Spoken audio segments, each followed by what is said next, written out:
Assalamualaikum warahmatullahi wabarakatuh. Halo teman-teman, jumpa lagi di Aryan M Channel.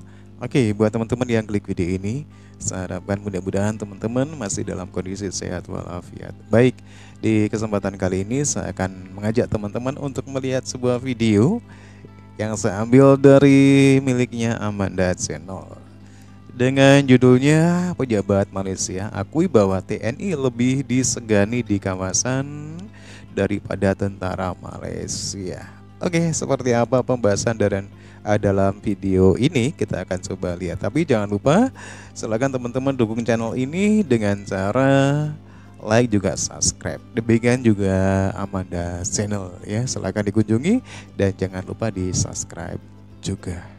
Oke, kita ke videonya.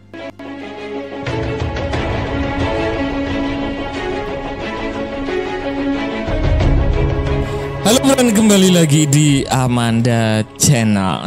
Hari ini berita lagi datang dari rapat Dewan Rakyat Malaysia ya, yang membandingkan sikap Indonesia dan sikap Malaysia yang diklaim Cina di Laut Cina Selatan itu beda jauh. Katanya dalam rapat kabinet di Malaysia seperti itu, mereka membandingkan cara Indonesia dalam menghadapi Cina dan cara Malaysia dalam menghadapi Cina. Jadi kedua negara ini kan dikatakan Malaysia di dalam rapat ini loh friend, ini kan sama-sama teritorinya kena klaim kedaulatan Cina. Tapi dikatakan oleh siapa ini, ahli parlemen ya, Datuk Sri Shahidan Kasim, yang menyatakan di depan rapat yang dihadiri puluhan orang ya dari pejabat tinggi Malaysia, bahwasanya negara Malaysia itu dikatakan terlalu melempem ya, nggak ada keberanian sama sekali. Beda dengan yang dilakukan TNI Angkatan Laut saat menghadapi Cina. Kalau negara wilayah teritori Indonesia diterobos, Indonesia sangat beda jauh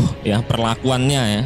Ya beda lah bos, kita itu sudah kenyang perang ya. Jadi dari doktrin prajurit aja sudah beda tentunya kalau menurut pandangan Mimin ya. Jadi Indonesia itu sudah kenyang perang ya. Bisa di jadi Papua kita sampai saat ini masih berperang ya. Jadi mental prajurit beda ya. Angkatan Laut juga di sana ya, seperti marinir ya, beda memang. Dari mental prajuritnya aja kita ini sudah berbeda dengan Malaysia ya. Apalagi aset ya. Mau segahar apapun kalau asetnya nggak ada, gimana tentara mau usir itu kapal Coast Guard Cina kan? Itu kalau pandangan Mimin pribadi ya. Jadi mari kita simak beritanya ya, kok sampai dibanding-bandingkan gitu ya. Disebutkan negaranya, aduh payah banget gitu loh.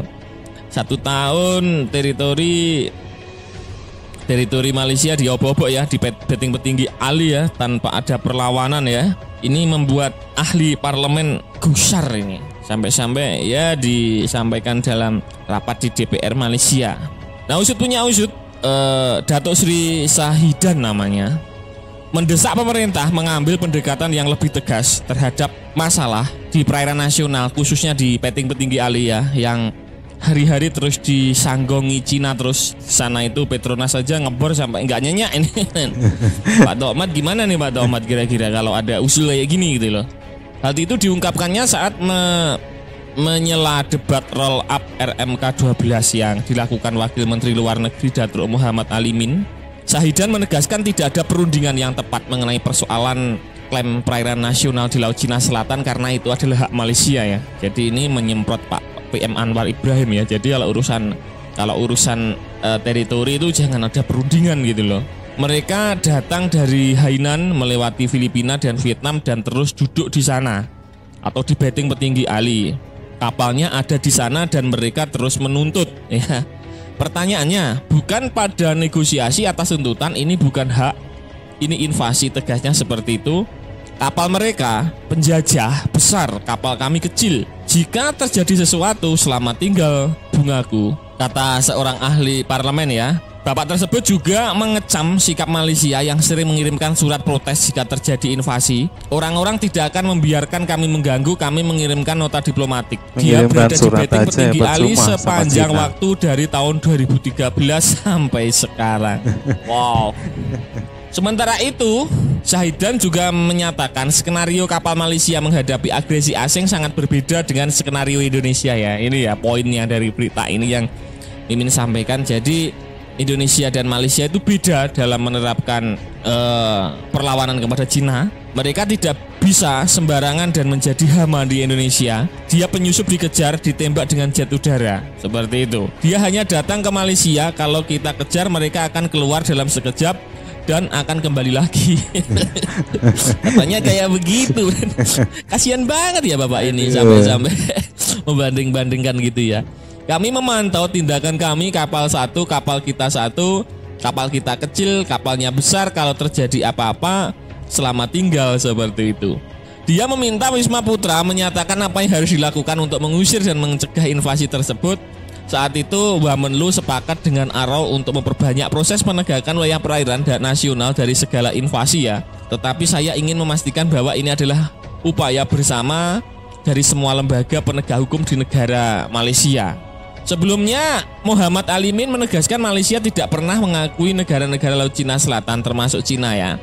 Apabila terjadi peristiwa penyerbuan kapal pemerintah asing di perairan negara suatu negara, Malaysia secara konsisten telah menyampaikan pemberitahuan keberatan kepada pemerintah pemilik kapal yang telah menginvasi wilayah perairan suatu negara.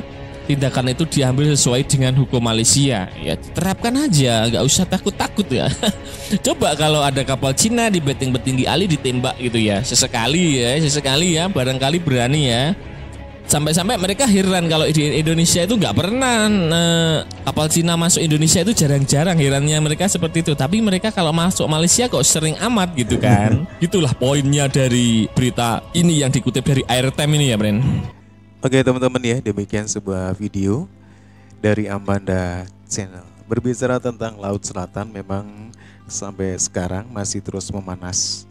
Apalagi Cina sering berulah untuk bisa menguasai di kawasan Laut Cina Selatan.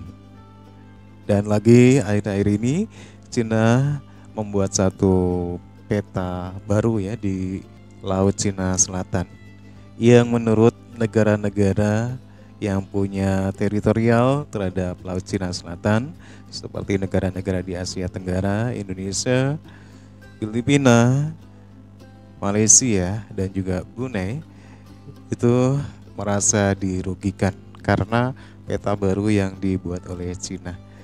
Dan dalam hal ini tentang bagaimana setiap negara itu menyikapi hal ini ketika negara Cina berulah untuk bisa memasuki kawasan-kawasan yang seharusnya tidak perlu dimasuki, tidak berhak ya. Dan dinilai Angkatan Bersenjata Indonesia itu lebih mampu untuk bisa menghadapi setiap perlakuan Cina yang sering melanggar hak-hak batas laut. Oke, demikian teman-teman ya, satu video dari Amanda Channel. Silakan teman-teman bisa tambahkan dan jangan lupa like, subscribe. Terima kasih. Sampai jumpa lagi di video berikutnya.